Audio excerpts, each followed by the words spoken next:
tới riêng gặp rùa là nên quay đầu giờ mình gặp nó mình cho nó quay đầu vô trong rừng.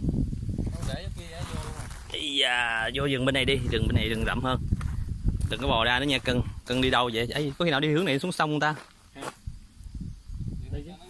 Hướng gió cho đi, hướng gió.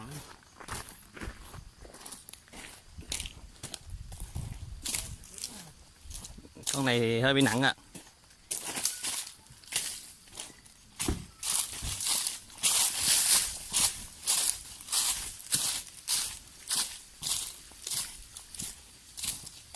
Rồi đi nha cưng. Bye bye.